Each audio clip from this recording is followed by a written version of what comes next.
so many crimes and so many different kinds of people. There's horrible people in prisons, you know, and you've got to learn to deal with those. You've got to be tough, man. You've got to be strong. You're getting too cheeky for your own good. Denny, you stupid cow! Look what you made me do! What's going on? You all right, Hicks? Yeah, we went to Winchester Prison, which was mad. It's an open prison. And there was a men's wing and a women's wing. And we went to the men's wing, and that was scary enough. And then we went to the women's, and we just, you know, we got a chance to speak to the girls, and the girls were quite alright because they knew what we were doing.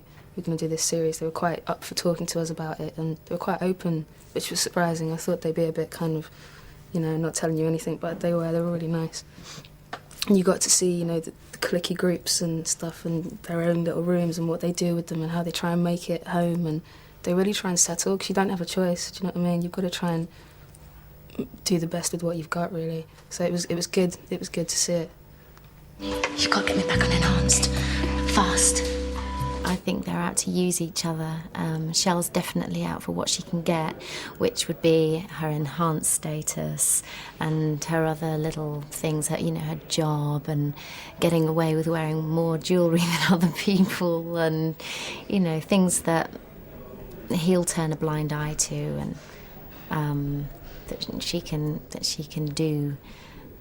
I think that's what's in it for her. I don't think it's anything to do with love, but I think later on it is. When it gets to the second series, he mentions he's going to leave his wife, and she goes all soft because she thinks somebody could love her. But until then, I don't think it really enters her head. She's just out for what she can get. What the kind of the whole sexual side within the sexual relationship with Shell is one that's actually, you know, it's clandestine, it's naughty, you know, and it's one that, you know, that it kind of gives him a buzz. I mean, it's just you know, I think sitting in the PO's office planning a little session with Shell, you know, that it'll all start there, and you think, oh right, okay, I'll do that, I'll sort that out, I'm going to do this, and that kind of gives him a sort of thrill, and then he'll go up and sort it out and make it, you know, and then ultimately, he will get what he wants, hopefully. Hop it, don't go. Come to the office after supper, okay? She is kind of tarty, and it's a kind of, I see it very much as a kind of prostitute relationship.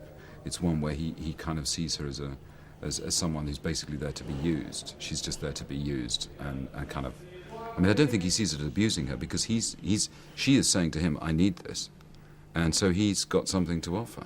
So he doesn't see anything really particularly wrong with it, because she needs to, you know, exercise her sexuality. I don't fancy Jack Ellis, because we're just mates. We get on so well. Our birthdays are on the same day. So we're both Geminis, which I think kind of could be responsible for any chemistry that's on screen. But no, we just have such a laugh. It's great. You want to come and pray with me after the breakfast show? No, I don't, nutter. Hey? I'm giving up all your stupid gob bollocks, Crystal, because it don't change nothing. Gonna change where you go when you die, two-faced bitch. Yeah, like I'm really gonna miss an heaven full of Bible bashers, ain't I? Never felt deep-rooted anger or sadness in the way that she feels it, because she's had a really terrible upbringing and background, and I've been very fortunate and kind of sailed through life, touch wood.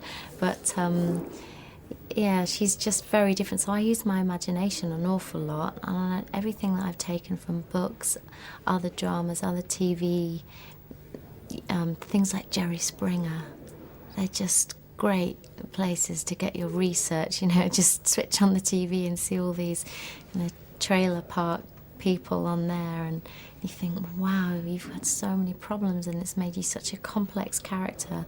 And I can relate to that as far as Shell goes. I think she's quite similar to those sort of people. You know, everyone's got bits of everything in them.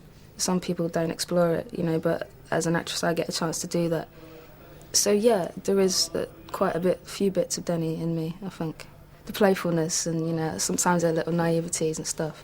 Do I carry Jim Fenner home with me? It has been known that in the first series I would maybe get home and find it a little difficult to stop being quite so... I would maybe tell my son at some point, if he was came bounding towards me and said, Dad, Dad, Dad, look at this, what I did today, or something, or started to be irritating, I might say, shut it, and then suddenly realise that I'm speaking to my son. He's not Shell Dockley. See you around, Wade. You want to watch it, Mr. Fenner?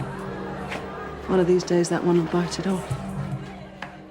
With the Nicky character, I think he's quite... he has great difficulty with lesbianism. I think he finds that a sort of... he doesn't really understand it. It's completely beyond his comprehension. And why on earth don't they want to basically have an affair or shag him? Quite a lot of shenanigans go on now and again, and especially where Jack Ellis is involved. And there's this scene I had to... how can I put this? They didn't use it in the end because it was too rude, but I had to bend down and unzip his trousers, and for a joke he put a banana in and I just creased up laughing. I thought, I'm sure this is going to end up on, it'll be all right on the night. It's been an eye-opener as well. Also, I had no idea they were quite so ribald, so rude, and actually far dirtier than men are, I think, in many ways, in terms of, jokes and things like that. In the green room, everybody just mixes with everybody. You kind of forget who's prison officer and who's a con. And we're just all actors, and most of the time we sleep because we have to get up so early. It's funny because you are this character from when you walk into work until you leave. There's still always that element of you're the screw and I'm the prisoner, but we have fun with it, it's a giggle. When I went to see Mamma Mia, all the ticket touts were out there, and as I was standing there, this bloke suddenly whacked me. He said, "Hello, mate, how are you?" I didn't recognise you outside uniform. And I said, "Oh, right."